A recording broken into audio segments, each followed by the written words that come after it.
Welcome to Fluent Phonics.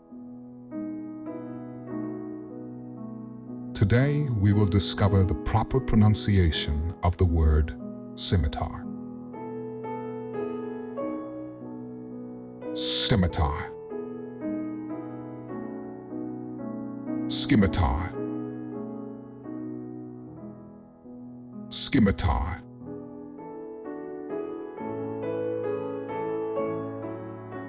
Here's an example of how one might use it in a sentence.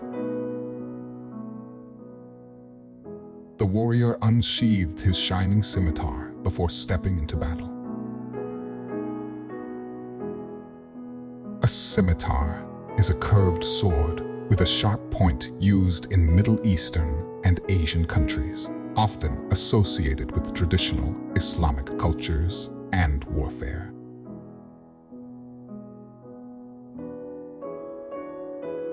Thank you for your time. If you enjoyed this, please like and subscribe for further content.